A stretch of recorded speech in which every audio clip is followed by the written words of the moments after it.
Who's taking the lead? Boss, take the lead. We just go. Hey guys, how's everybody this weekend? Good. Freaking awesome, bud. Survive Thanksgiving weekend. That was not an easy one for all of us, I thought. I actually watched and I ate very well, so I've done very good this weekend. How about you, boss? What happened was last week I couldn't be here because I was doing the Thriller Fight Club. The show was on Saturday, so they wanted me to come in on Thursday, which is Thanksgiving. So we celebrated on Wednesday with the family Thanksgiving, and then early in the morning, like 5:30 or something, I flew out to Dallas and did the show over there. So yeah, it was interesting. Let me tell you that it was a lot of fun to see. It was boxers, 7 boxers against 7 mixed martial arts guys, all boxing, but with clinching, and you were allowed to punch in the clinch. So that would give the mixed martial arts a little bit of an edge, of course, because otherwise, if it's solely boxing, then the boxers are in their favor. So boxers are pretty good at clinching too, though. Yeah, I know, but you can't punch in the clinch. You know, they break you up. I know. You get neck wrestle, you get an underhook, you get overhook. You see, so that was kind of cool. So, yeah. Day? Was that happening on Thanksgiving? They wanted me in to be there on Thursday. No, it happened on Saturday, last Saturday. So I don't imagine you guys caught any football on Thanksgiving. No, we weren't. You didn't see what the Raiders did to those Cowboys? Holy crap, that was the game of the year. Everybody was watching it. I do know that, yeah. But there was, yeah. How was it? What did your favorite team? I don't even know who won. It's like I'm we won. I'm bragging here. We won. We're on a 1-game win streak. We beat the Cowboys. Get the Cowboys. And of course, the universe was ripe again. We were winning the game the entire time, and of course, it went down to literally a tie game. We choked down the crunch, but then we got over the hump and we ruined the Cowboys' weekend. Now we got the Washington Redskins. So my Thanksgiving was very good. I know it ruined a lot of Texans. Those guys cheering for the Cowboys, they were pissed. But they're nice. Hey, you were gone, Eric. I think you were gone when I had my bodybuilding show in Hawaii. You missed the show. You were on the road. Right? Yeah, I was. What was happening? What did I miss? Which one? Which one? Last week or the week before? Yeah, I think it was it last week? I think it was last week, right, boss? Or 2 weeks ago. My show, 2 weeks ago. I was in Hawaii. Last week I had some bad back issues. I had to go to the after hours clinic. Yeah, how'd it go? How was it? There ain't much I can tell you. Yeah. Yeah, you're back. Well, something. I mean, there's other people that have back issues too, right? Yeah. How's the other thing? Speaking of injuries. That's healed up quite well. Oh. Did you go to the doctor for it? No, I decided I'm going to just wing it out. Oh, dude. Wow, tough man. Because that picture... That's pretty nice. It's ready to go. Where you headed this weekend? I know I'm headed to Toronto, Canada for a bodybuilding show in Toronto.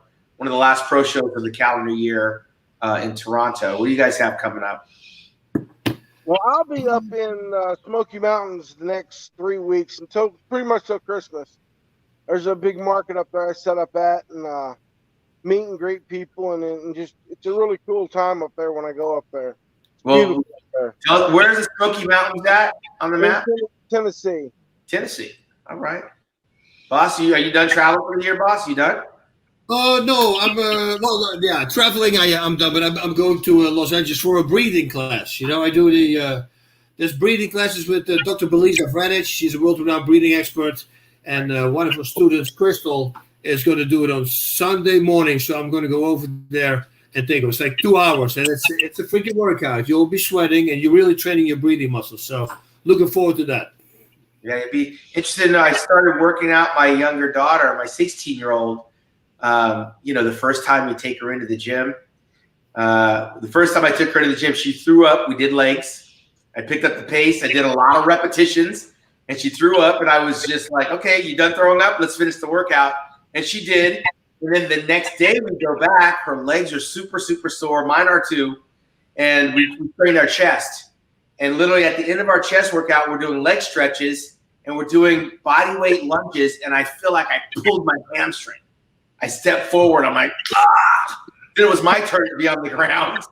And then today we went to the gym. So she's been good. We went to the gym 3 times in a row this week. It's interesting, kind of watching her, how she handles me trying to push her through the workouts and how she responds to it. It's kind of cool because she's a dancer and a singer, not a bodybuilder, but she's enthusiastic about trying to lose a little bit of weight, tone up before they go to New York in December for the holidays. Wow. Have you ever torn your rotator cuff? I've never torn anything. So I just sprained my hamstring. I was scared the shit out of myself, but I never had a torn muscle. Have you? Yeah, I've actually detached muscles before. Wow. Both Man. biceps during fights, I've detached them during the fight. Fighting, throwing the punches, you tore your biceps. Ripped it off the bone and just rolled up. Wow, while you're fighting? Yeah. Does the fight stop or you kept going? I won both fights. Holy shit. Wow. That's quite painful though. I mean, honestly, one of the most painful things you can go through. Did you have a reattached or surgery or they healed themselves? Dr. Daly in California done the one and Dr. Andrews done the other in Birmingham, which Andrews is the top of the line. Did you fight again after you tore those biceps? After both times. After Andrews, I fought, I'm thinking 6 weeks after I'd done it. Wow, man, that's great. I mean, for the people that have never torn something, I sprained my hamstring. I scared the crap out of myself. But an actual tear, that has to be painful. Well, I don't know if you call it a tear. I've torn my rotator cuffs, both of them. They still are. I mean, they've healed up okay. But the bicep detached from the tendon. It just ripped off. I guess that could be considered a tear. Yeah. They go black and blue on you? Oh, bad. Yeah, it was horrible. I mean, it felt like somebody pouring hot grease inside your arm. Yeah, I've never heard a good report on a torn muscle. Boss, you ever tear anything? I tore my biceps as well. It's a little shorter, but it was before a fight, so I figured, you know what? I committed to the fight, so I got to fight, and then thankfully I won the fight. But it was stupid. It was literally throw a left hook in the air in training. I just did like a big one just for fun to see if it would block it. So poof, and it was pop. I go, what the heck is that? It was completely black and blue, and they said it's a partial tear, it's not completely off. So that's why I didn't go to the doctor. Wow. Yeah, that's kind of scary. Yeah, Especially in sport. without surgery, there's no fixing what was mine because No, yours is complete tear. They drill holes through the bone and tie it back to the bone.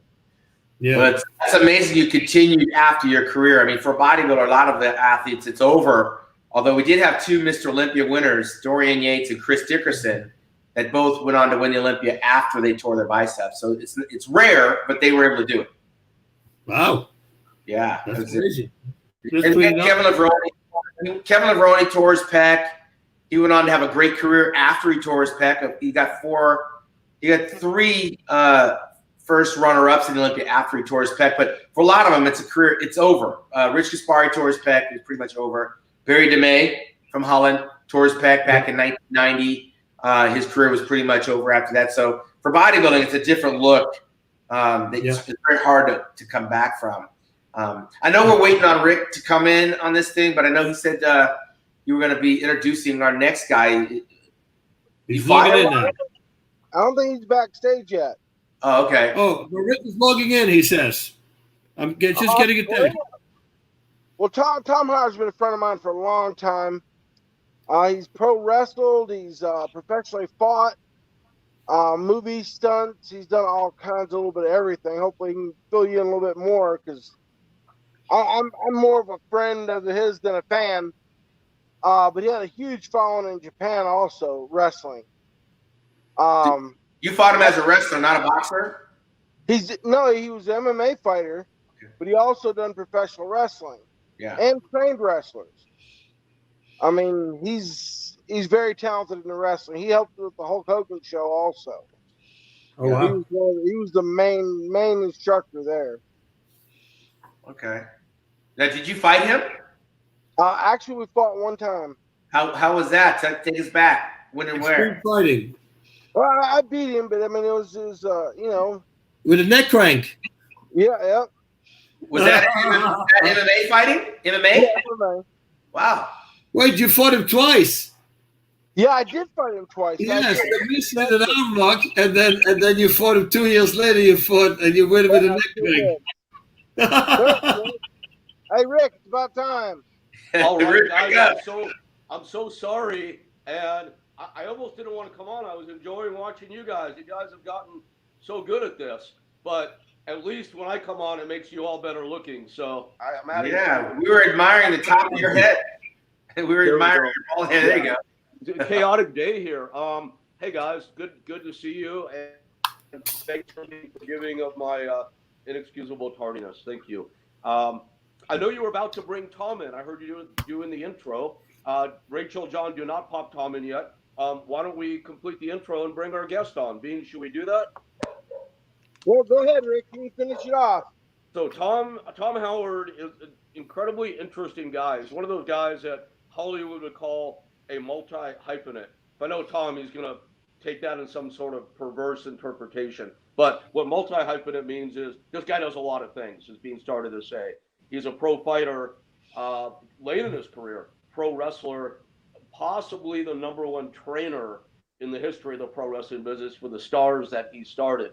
Beyond that, what Tom has a reputation for backstage in MMA, in pro wrestling, is being like the ultra Zen master.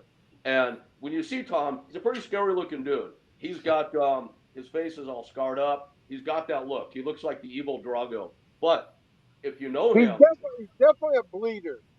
Yeah, I'm sure we'll get some good story. Oh my God, I was there when he was getting his head sewed up after he got kneed in the face by Hongman Choi, and I hate to say it, I know Shawn doesn't like when I go off color, but I have to do it. I looked at Tom and I go, dude, it looks like you have a giant bleeding vagina on your forehead right now.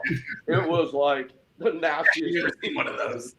Sorry, he's a bleeder, but he's known as he's a Zen master. He's like super into the Eastern spiritual arts, and he translates that in a really interesting way into his careers in the fighting world, the acting world, the pro wrestling world. So I expect we'll have some deep and interesting and fun conversation tonight with our good friend Tom Howard. Right on. Let's bring him on. There he is. Hey, Tom. Gentlemen, What's What's up? up? such a pleasure. I'm glad to hear that my head looks like a vagina. Hey, you got hair. That's nice.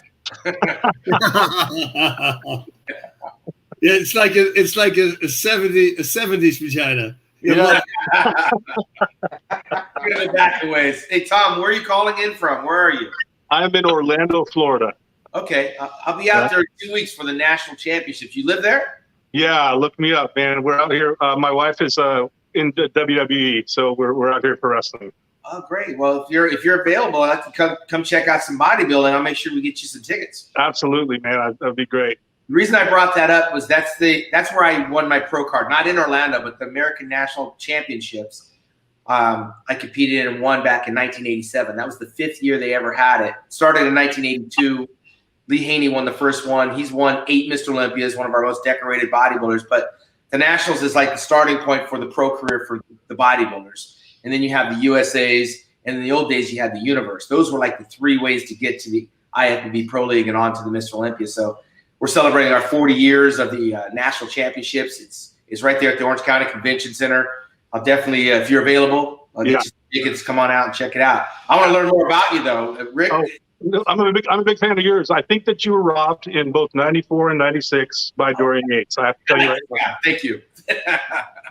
Thank you. I'm surprised. Most people don't follow bodybuilding to know what you just said. I appreciate it. Oh, yeah. No, trust me. I think most of the wrestling people are bodybuilding marks. We grew up really as big fans. Right on. I appreciate that. Yeah. What he's referring to, Rick, is 94 and 96. Those were my 2 closest years that I came to actually almost winning the Mr. Olympia. In both years, I lost to consecutive 6-year winner in Dorian Yates from England. That was the other guy, Butterbean. We were talking about tore his bicep. So in 94 is when Dorian tore his bicep and left the door open just a little bit but he was just too big to get the judge's attention, and I lost. So. Yeah, he took it to the next level, and you had the symmetry, but he had taken something to such a new level that it drew everyone's attention. Yeah, the size and all of that stuff. Yeah. I don't know much about your career, Tom. I'd like to hear firsthand. You fought Butterbean a couple times. Yes. I don't know. Was that the highlight of the career, or did you have some other crazy stuff going on along? No. I'll tell you. Well, okay. I'll jump back to the very beginning. Born in Salt Lake City, Utah, of a Mormon family, one of 7 children. Basically, got married at a very young age. Had a daughter. Ended up in a corporate job, suit and tie, and decided that I was not a good fit for the corporate world. So I was always bodybuilding, so I found pro wrestling. Started training in pro wrestling and ended up training with a guy that had connections to Mexico, what they call lucha libre. Wow. So I got a phone call one day that they were setting up a ring up in the Los Angeles Sports Arena, and I went up there and basically did a quick on the fly tryout. And next thing I know, they're flying me into Mexico City. I asked my company, they said, yeah, please, if you get a chance. And I said, how long should I pack my bags for? They said, could be a week if you get over, or it could be a year. So next thing you know, I'm in Mexico City and on television there doing the whole lucha libre thing. I wrestled as a Russian character called KGB, and some crazy, crazy times in Mexico, let me tell you. And then I come back from Mexico after a couple of years, and I go back to my corporate gig, and I have one of my the guys that works for me drives to go survey some sites, and he tells me there's this new gym open. And he says, I walked in there and met this guy who was pretty interesting, named Rick Bassman. And that's where my introduction to Rick Bassman came. And Rick had a gym called Extreme University. What year is it?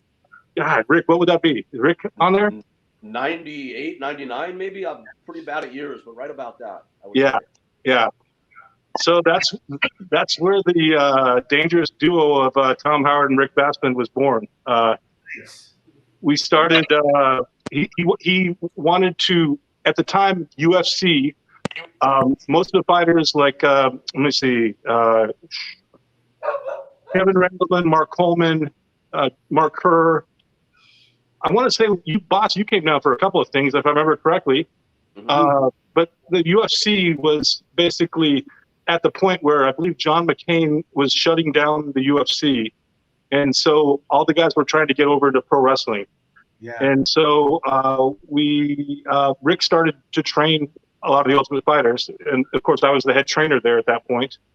And that's how the whole thing started. We started something called UPW, which was Ultimate Pro Wrestling, and started training. Most of the guys were there was about 10 Ultimate Fighters. Kimo Leopoldo was there. I'm trying to think of the other guys. Mark. Well, I think of some of the old classic photos, Tom, and and I want to go back and make you tell us one crazy story about Mexico in a minute, because you can't get off that easy about Mexico. Because we know they're ugly, hence entertaining.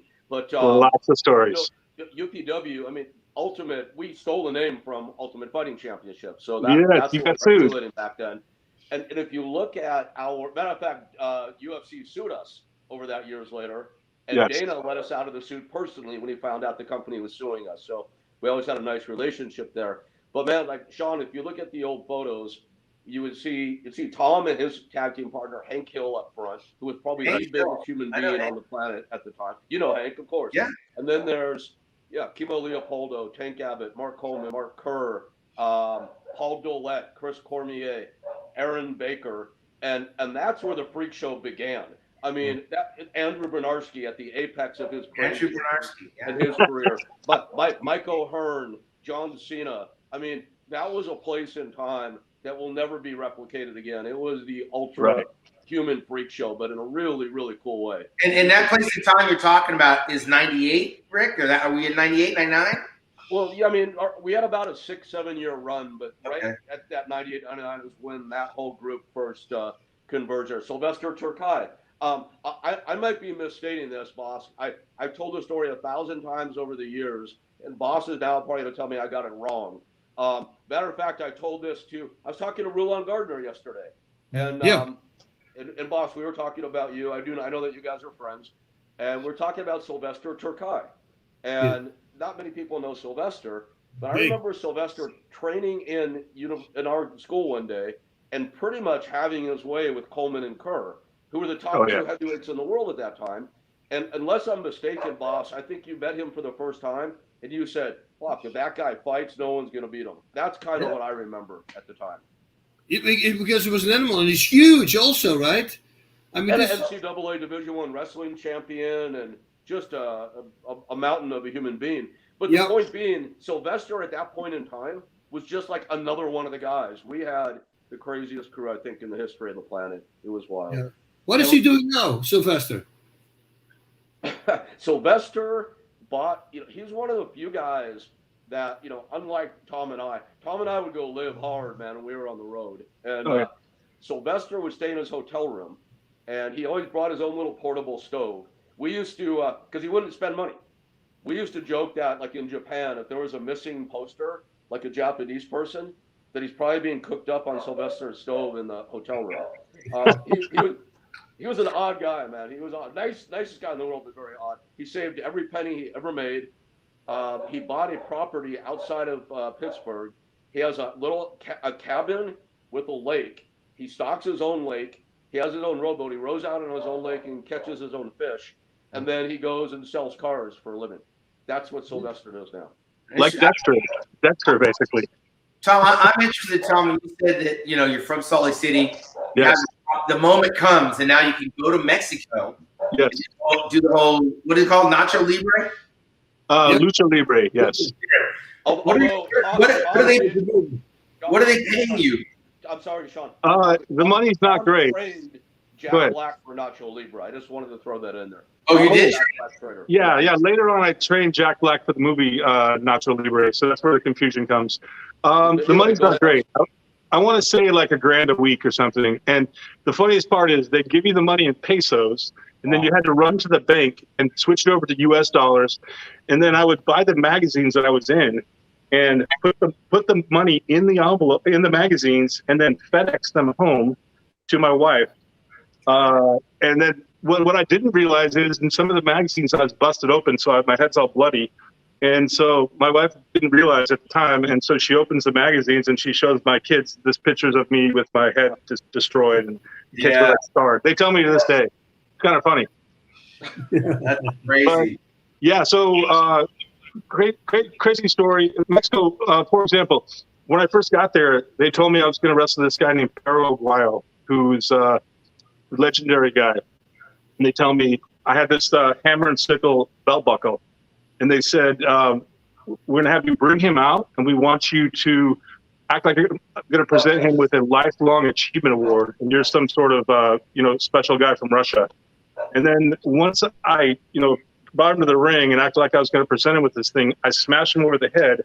I wrapped my belt buckle around his neck, and I throw him over the rope, and he's hanging. And he's a guy who's known to bleed, so he cuts himself. So he's sitting there dripping blood while I'm hanging him. And all of a sudden, Corona bottles start flying into the ring. And I was like, wow, what did I get myself into? Just craziness. Did you ever find yourself having to fight a fan? Did they bleed? Yeah. So right away, they told me they had these two, what they call edecanes, which are the Mexican models. They had them bleach their hair blonde, and they had them come out with me with the hammer and sickle flags. And this guy named Conan, who was the big star there and the promoter, he said, the people kept grabbing the flag, and I walked out, and he said, the next guy who grabs that thing, pull him over the rails and beat the shit out of him. And he said, and I was like, what? I'm going to jail. And he's like, no, we'll pay off the cops. So sure enough, the guy grabs my flag. I grab him. I'm like, sorry, pull him over and just start giving him the elbow treatment. And the cops arrest me. And then, of course, they paid him off. And it was like, it got on the news that I was like the crazy guy that you shouldn't touch.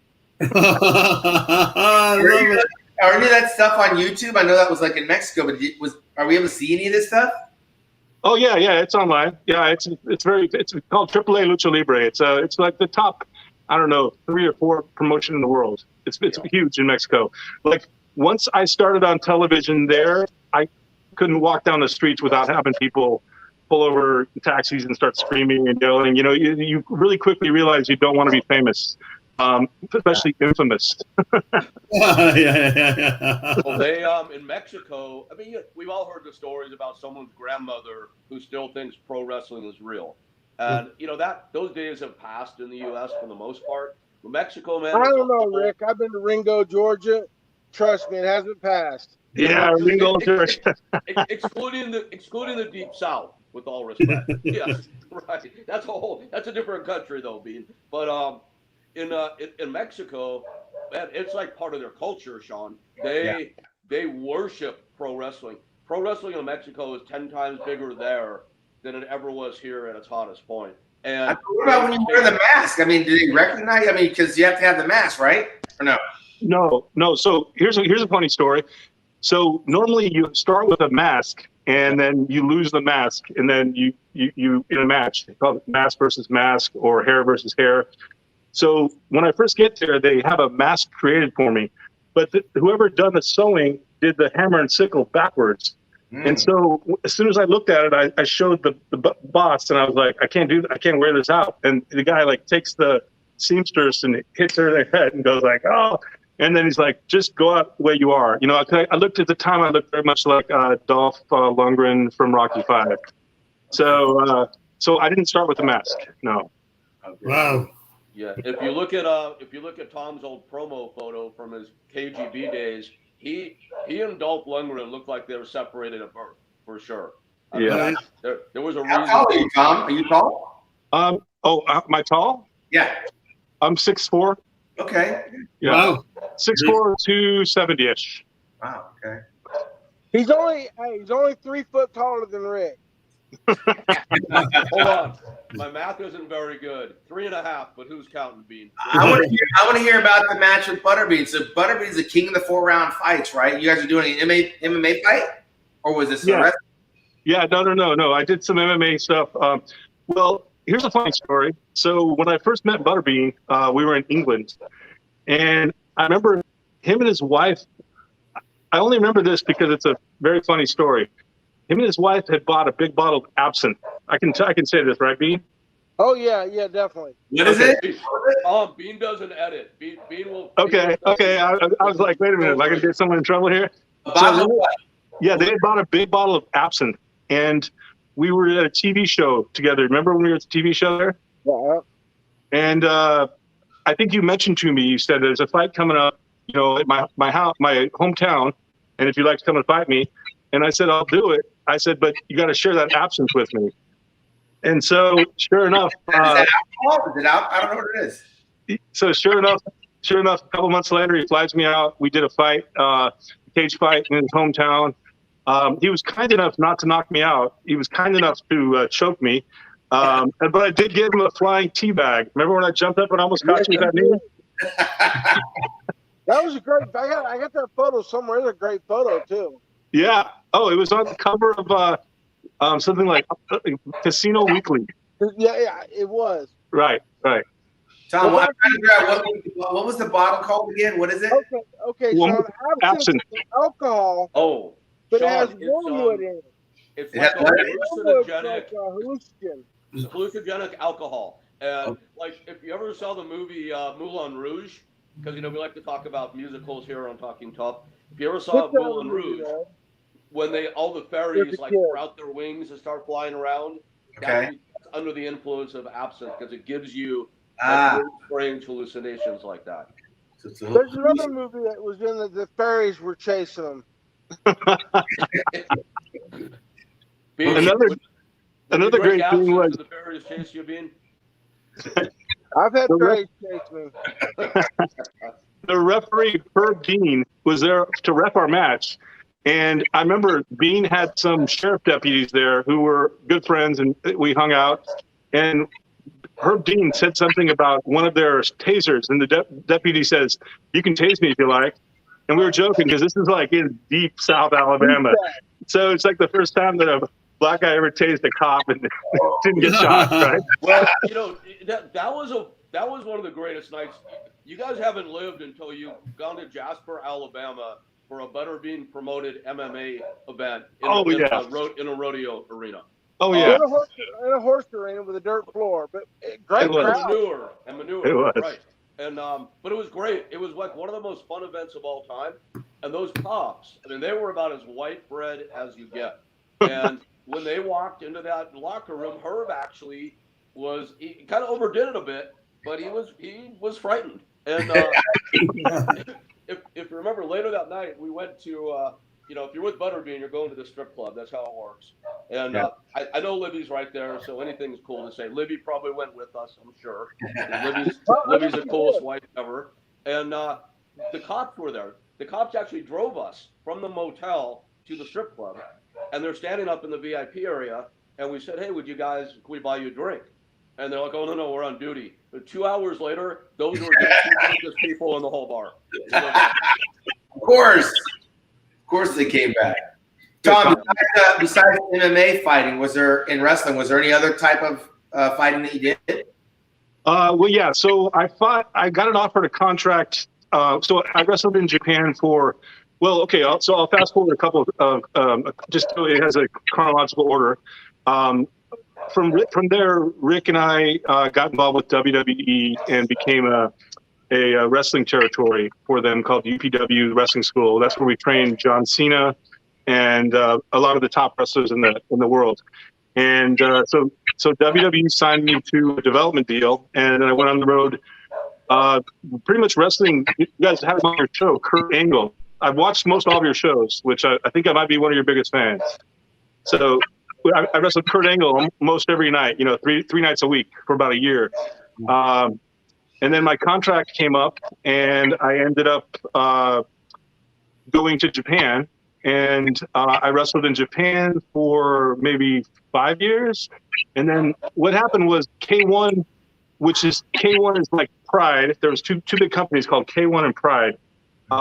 They asked us if we would be interested in, they were signing like special interest matches. It was like they signed a guy named Akabono, who was the famous sumo guy. I was a pretty well-known wrestler, and so I was also, my character was Green Beret, so I was known as like a killing machine. So anyway, they signed us to 6-fight deals, and we started doing fights every 3 months. Huge fights, like 60,000 seat arenas. Wow. So yeah, I fought. I wouldn't call myself a fighter. I'd call myself a human punching bag, because I pretty much got beat up. But I never actually quit.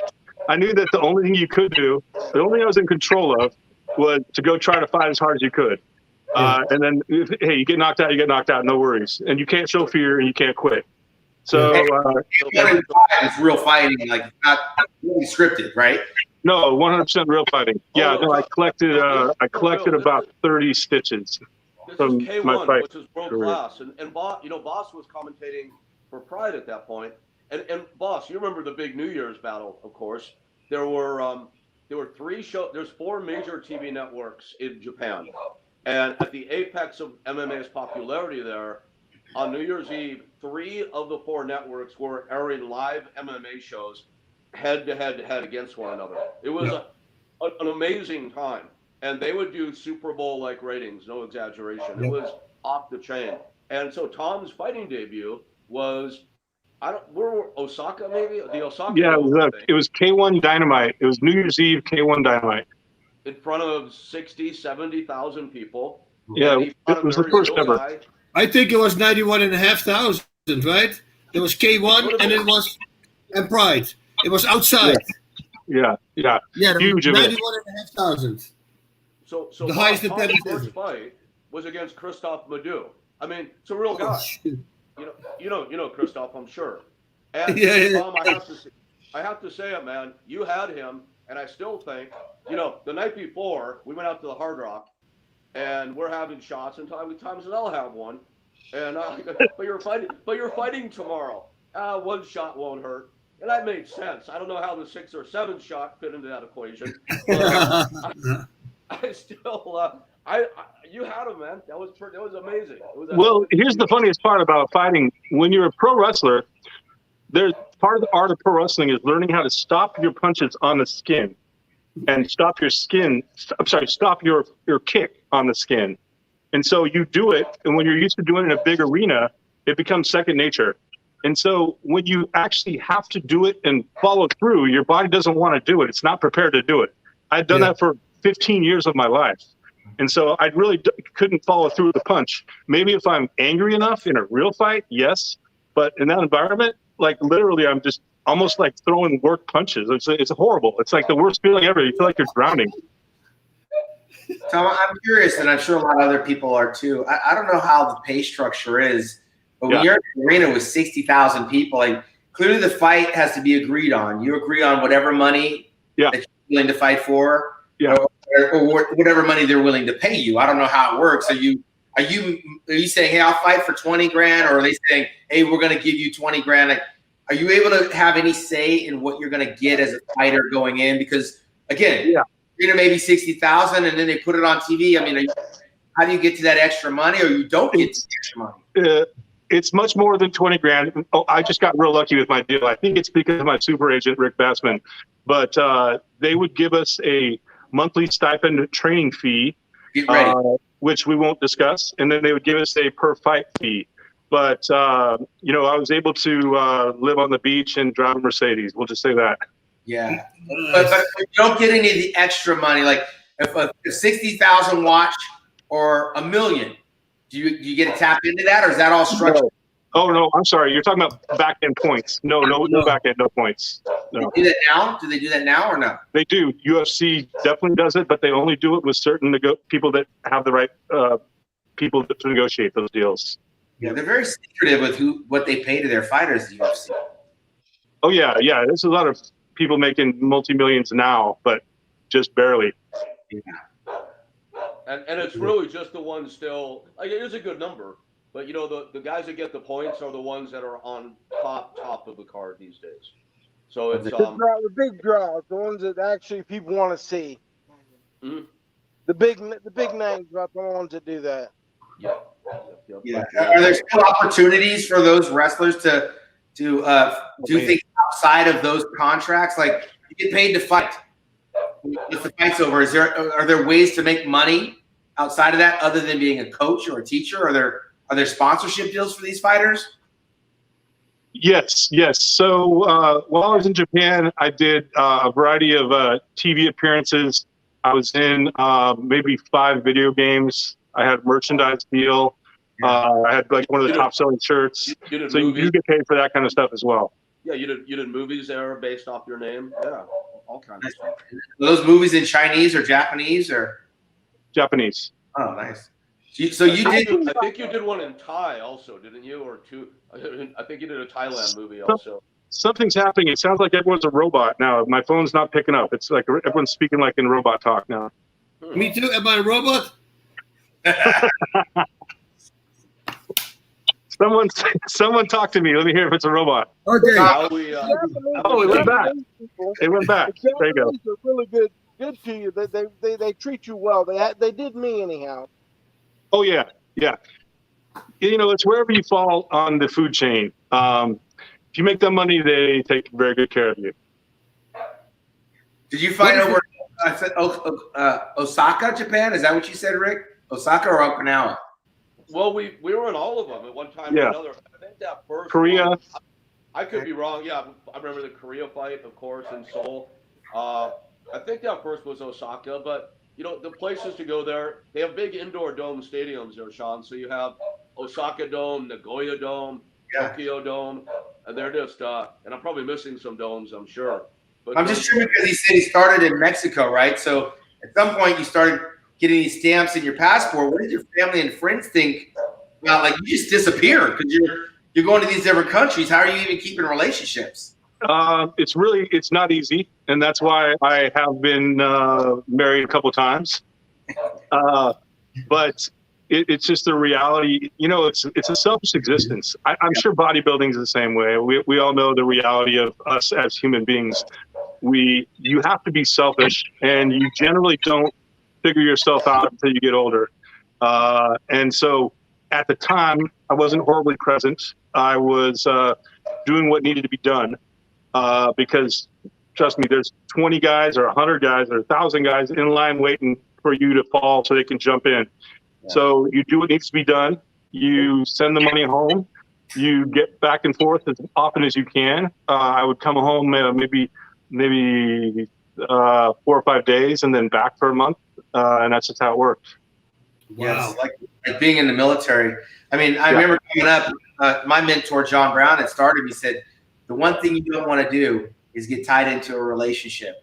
And I was a teenager. He was the one that he was my customato for Mike Tyson.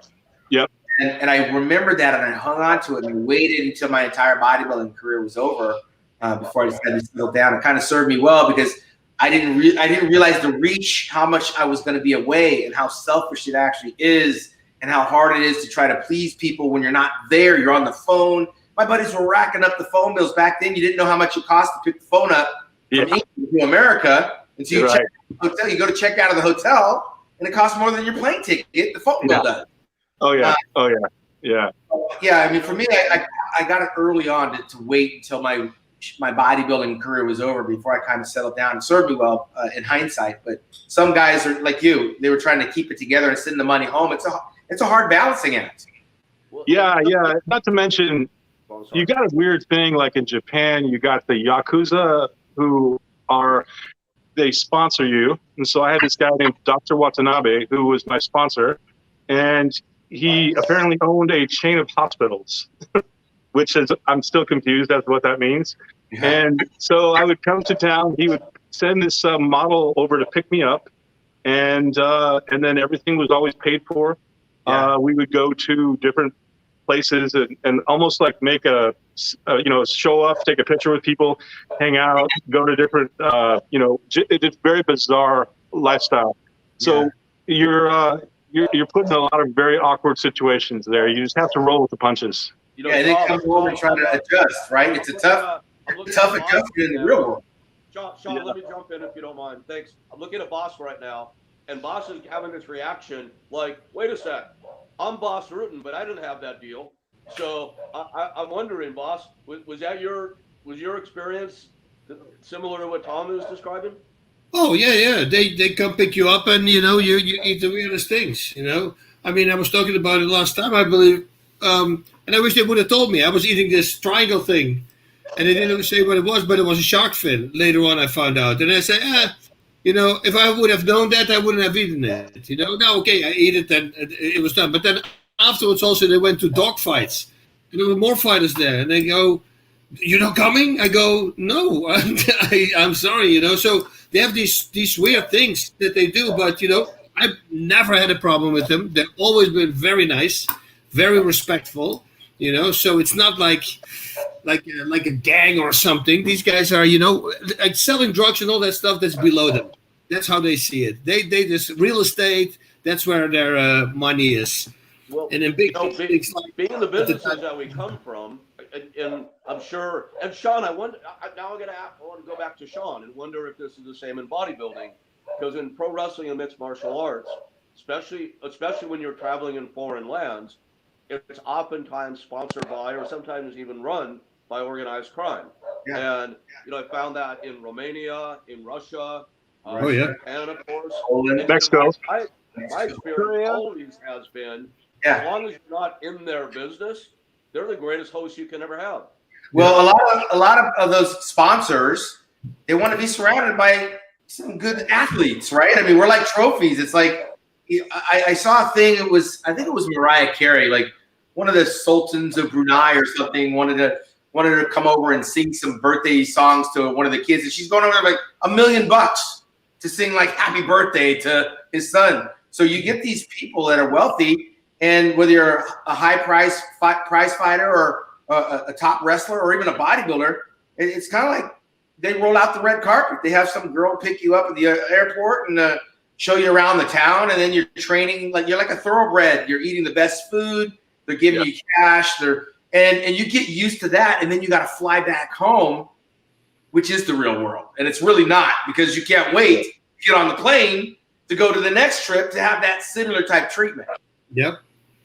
And then I would dare say the worst part is that when you're home, all you want to do is be back. And Yes. when you're back, all you want to do is be home. Yeah, it's crazy. Up here. You know, Tom, I will say this about you though. You know, and I talk about you a lot still all these years later. It's like I had the you know, the privilege of traveling to God knows how many different countries and states with you. Yes. Like a lot with Butterbean as well. And you guys were two of the very rare ones, because even though like maybe you were looking forward to being in a different place, my recollection of you is you always experienced like where you were. You know, we'd have a standing joke that most of the guys would go get where we are and check in their hotel room where they either play video games or watch bad porn, and that was it. And then it was time to go to the show or go to the restaurant, and that was it. We were always out doing something. At least we got to like, we were explorers. Like even when we went to Alabama to visit Butterbean, we made a point of going to the Martin Luther King Jr. Museum. I mean, right. Or we could have hung out in the Super 8, right? So, you know, I think about I want to ask like where you are these days in your life, and if you don't mind talking about that with, you know, with your wife and all that, that would be cool. But yeah. I want to set it up this way. So you have a guy, and I don't think anybody ever would say like you're an average guy or even certainly not a normal guy, but you know, you started your life with a suit and tie, like you said, and then a few years later, you're celebrated. You're a legit star in Mexico, a legit star in Japan, where you're taken care of like an A-list celebrity, and now you live in Orlando, Florida. You brought up as a trainer and as a husband, a woman who's probably going to be one of the top, if not the top, female pro wrestlers in the world. And well, thank you. What's your life like now that you're in that role and you're no longer in the spotlight yourself? Yeah, it's interesting. I do still work, just so you know. My family was involved in a business out of Israel. And so I still am involved in that, and I do travel about 3 months out of the year, a lot of international and stateside travel. So I'm kind of in a similar situation where I do 3 months of travel and then 3 months off.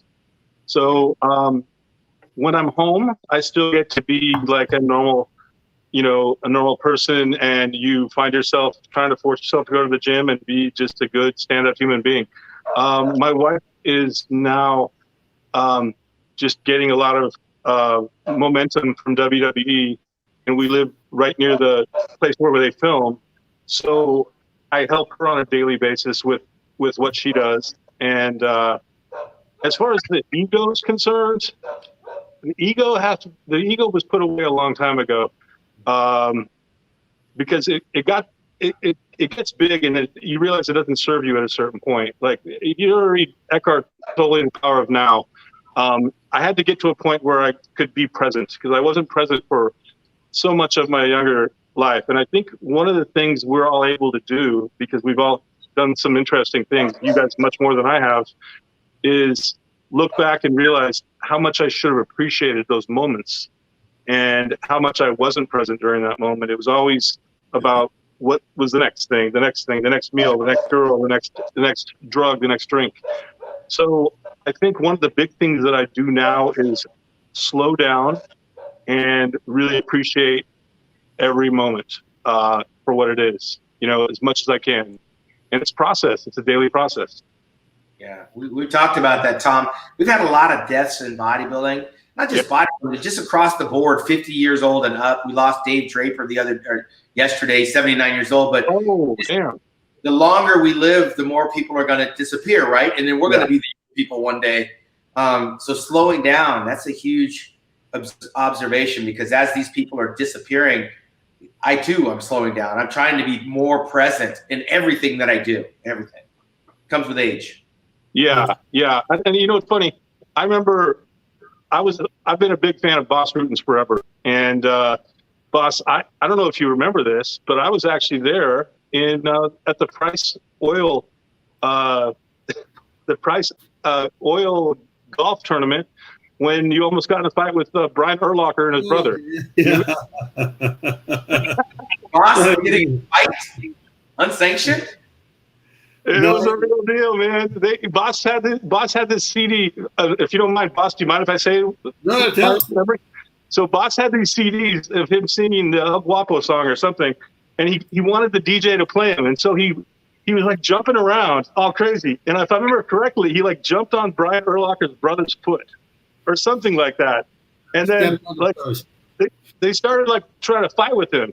And then if I remember correctly, like Boss was like, at first he tried to be polite as could be, and then like as they walk outside, I think something happened where like the bouncer says, "Do you know who that is?" In my memory, I remember you showing him your hand. I don't think maybe this is just me. I probably made it into a movie scene, right? But I remember something about you putting your hand up and then seeing the kanji or something. And so in my head, I made it into this like, and they were like, "Oh." So they all backed down and they were like very apologetic. Are you talking about Brian Urlacher, the football player from Chicago Bears? Yes. Boss almost fought the whole crew. Nice. If I ever go to a club, I want to have Boss with me. Oh yeah. It was funny. It was a crazy time, but it was a good time though, right? It was time. Crazy people over there. I met you a very long time ago. Also, right in Orange County at your gym, right? Yes. I used to own. We met, like in '99 or something. Yes. I used to own a gym with Rick Bassman. We had a place called OC Dojo, and in my opinion, it was the greatest gym ever made. Right, Rick? Where was it? Where was it located? San Clemente, California. And we spent way too much money. And we opened it right before the military. So San Clemente is right next to Camp Pendleton. And we had Ken Shamrock involved and Eddie Millis, much people. And Ken had a deal with the military at the time. So he was going to be bringing us a bunch of the Marines in. And so right as we opened the doors, Camp Pendleton shipped off like 70,000 people to the Middle East. So we're like, awesome timing. Yeah, so you have a whole city of people just being gone. Rick, was that right? Well, we lost Rick's audio. You're muted, Rick, by the way. I'm sorry. My dog kept barking, so I muted myself. Yes, that is absolutely right, Tom. Yes. Hey, Tom, happen that we cannot control, right? Yeah. Tom, we talk every week. We talk about the ups and downs of everybody. And now we heard some crazy stories, but needless to say, in your life is the same as in mine. And a lot of every guest we had. There's been addiction, and there's been you had something like that you had to kick it. That you said, okay, now if I don't kick this, it's going to be it. Yeah. So this is a great story. I'm a graduate of Betty Ford. Wow. So great, right? Yeah, when I got out of when I got divorced, I ended up in a pretty dark place, and I was abusing Adderall, and I was abusing Vicodin, and I just got to the point where I wasn't bad, like gonna die, but I just realized there wasn't any end in near sight. How do you get to Adderall, Tom? How do you get to Adderall? Out of all the choices, where does Adderall fit? So I've been an ADDer my whole life, like pretty severe, and so the doctors were writing me scripts for 360 milligrams, whatever it was, ridiculous amounts. Like at one point, I didn't sleep for 7 days straight on Adderall. And Rick and I used to have a production company. We pitched a bunch of TV shows. As a matter of fact, we optioned, how many, Rick? Optioned about 6 TV shows with major networks. Yeah, a lot. Yeah, I don't know, but there were. Yeah. So I would stay up all night and write these scripts and work on these presentations on Adderall, right? Basically crystal meth. So anyway, I got to a point where I realized it wasn't going to end well. I never had any health scares or anything, and I've never even been in jail, so I don't know. I've never had those type of consequences. But I just knew that in my heart, there was no end in sight. So Rick made a call for me to WWE, and they were kind enough to put me in Betty Ford for 45 days. And, it changed my life quite a bit. How long ago was that, Tom? How long? Shoot, Rick, any help? I would say probably at least 15 years now. 10, 15 years ago. Yeah. So I get the Adderall because they prescribed it to you, and then you abuse the prescription. Where does Vicodin come in? Were you in pain? Isn't that for pain? Yeah. So wrestlers, it's very, very common. It's a great thing. I mean, you don't need to take much of it, but it's a great thing. So I mean, yeah, it comes along. Yeah, Oh, yeah. Shawn, you don't I'm have sure, to I'm be sure in Tom pain. agrees with me. It helps. You don't have to be in pain. You just have to be a pro wrestler. That's all. That's Who your. handed it to you? Did you ask for Vicodin, or someone said, "Here, try these"? Combination, all of the above. When you're in the wrestlers, they call them gimmicks, and the guys will all carry these fanny packs, and they have bottles of Vicodin in them. You know, it's not anymore, by the way. It's cleaned up entirely, but back in the day, and so guys would just share them, and you end up finding doctors. I didn't ever go through any of this finding doctors business. I had friends who were involved with the Russian mafia, and they would buy them in bulk, and you just buy them from them. I imagine it's very common. See, in bodybuilding, we didn't have that click. Like, you guys travel in packs and you share the hotels, and you're kind of going from one city to the next. So I imagine it's kind of like a rock band. And if you have 4 or 5 members in the band, and you have 3 party animals and 2 straight guys, the 2 straight guys are either going to succumb to the pressure of the 3 that are partying all the time, or they're going to leave the band at some point because they can't hang. Yeah. And so did you find yourself a little bit like just following the crowd, and like, these guys are doing it and someone's kind of suggesting it's very easy to get caught up? I was probably more of the leader. Rick will tell you. I have to be honest, I wouldn't say I was ever the guy that fought a crowd. No. Most certainly not. No. I'll let you add to that one. I think what Bob was alluded to, when was the turnaround moment? When were you kissing the toilet and said, "Hey, I got to get life"? Yeah. So once again, grew up as a Mormon, one of 7 children, Salt Lake City, Utah, right? So I never even saw alcohol. I never even saw alcohol until I was at a certain age, or drugs or anything. Yeah. So when my parents moved to Laguna when I was a freshman, so I was kind of thrust into this new world. And so you tried to fit in. And so I think I learned the process of trying to out-cool the cool guys. And so I realized that if you were bigger, stronger, crazier, then you were cooler than the cool guys. I know Boss Rutan is the coolest guy I ever met. And I would see every time I hung out with Boss, it was like, Boss is the man. And so you like, if I can hang with that guy, that's the man, that's the story. So you kind of emulate the characters. Not a good standard, Boss Rutan. No. It's doesn't end well. How old are you? I'm in my 50s, mid 50s. Yeah, we're all right there with you, man. And it seems like the guys we bring on the show have similar stories because they have to battle the same demons. We have to overcome some of the very similar setbacks, and it seems like so far everybody's kind of come full circle. And we got guys battling depression and addiction, and we came through the Betty Ford, and we had Kurt Angle on here. I mean, had everything, lose everything, and it's good to hear that you're clear. And it sounds like you're on some solid footing now. So are you coaching now? I know you're helping your wife, but what else are you doing? You said you have a job. What kind of job are you doing? Yeah, so I work for a company out of Israel. It's going to sound funny, but it's women's footwear. It's high-end women's footwear. They sell for like $400 to $600 each. Nice. And I'm a manufacturer's representative. I've done it for about 7 years, 8 years now. And I have to go to all the shows, the big shows in Milan, and then go to Israel and Italy, and then Las Vegas. And so you go to the shows, you meet with the buyers, and then you go over the line and you basically just sell them the line. It's basically, I don't know, imagine like Gucci or Prada, but it's a little bit lower than that. But it's one of those type of companies, and then I'm a manufacturer's rep basically. You really downplayed that. That's huge. That's a big deal. Tell me the truth. The mafia guy, so they send Tom in to close the deal. Hey, tell me the truth. Did you ever wear them? Did you ever try the shoes out? No, I don't make them in size 13. Right now, let's see your feet, Tom. Come on.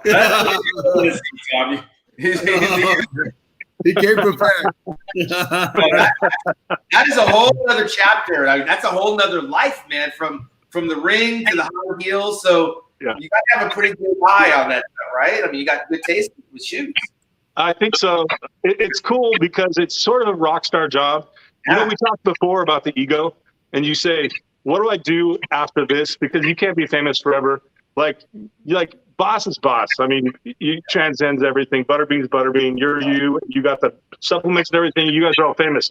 But a guy like me who just had a little taste of the fame, and then he doesn't have anything to run with, but he's already got that taste.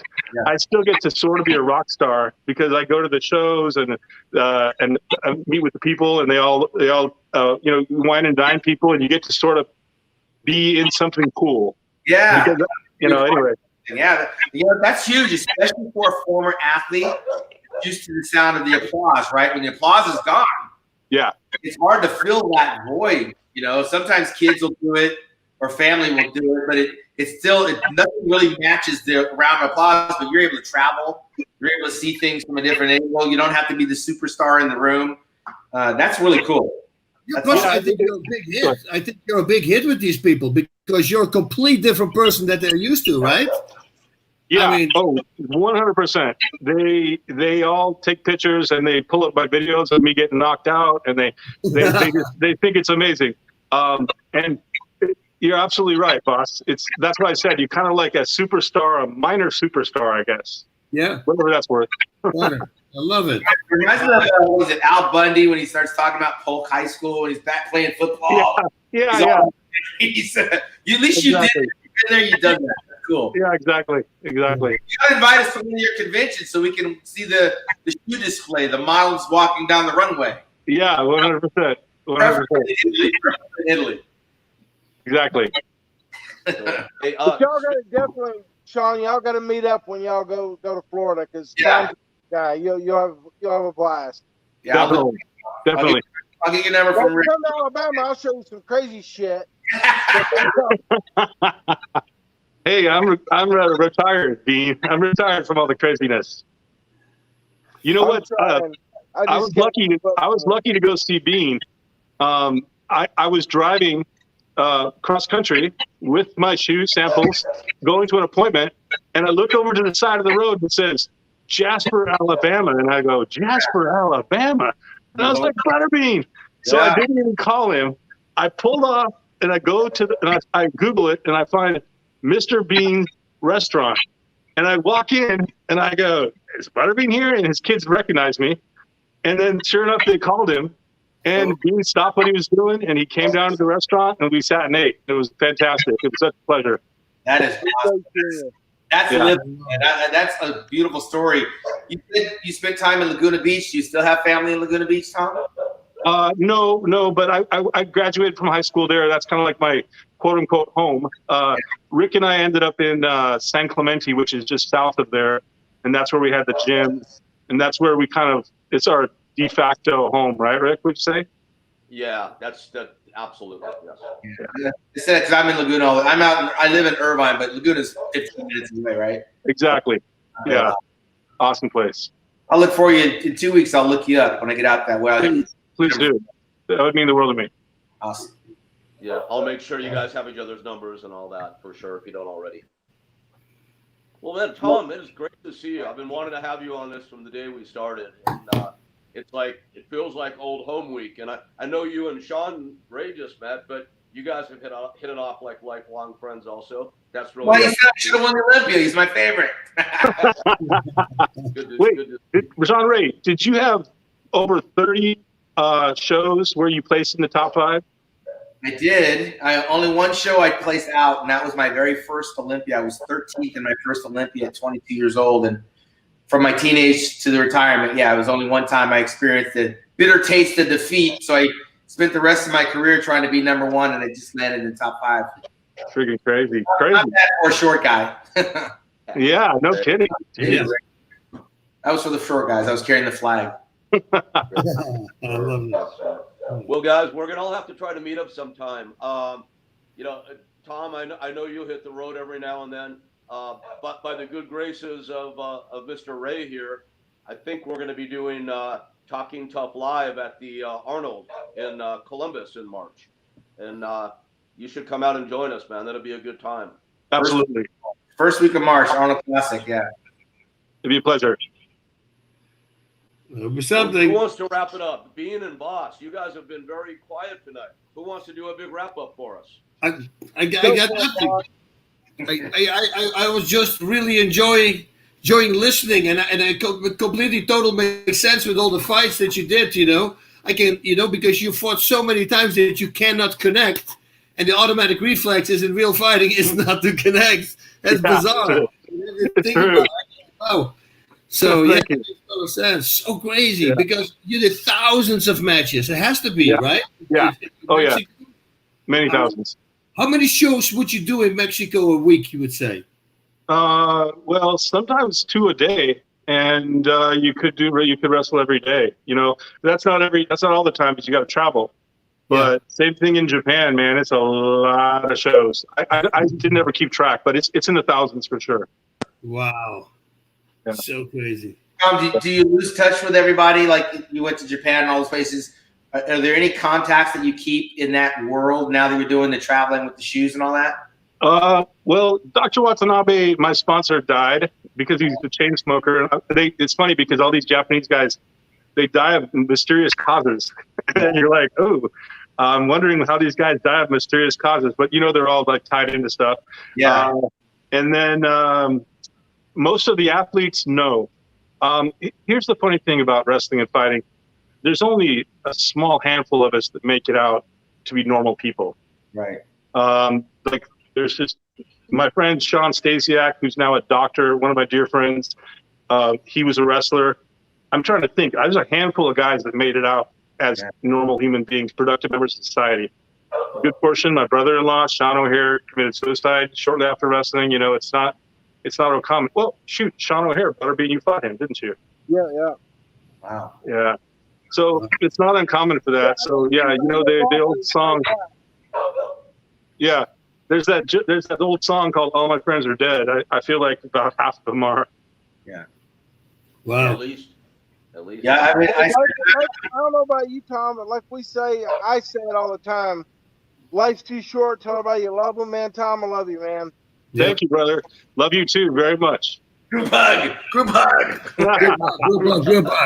Love y'all. Thanks a lot. Hey, y'all have a Thank you. great evening. All right, guys. Thank you so much, guys. Good night, everybody. Take it easy. Good to see you.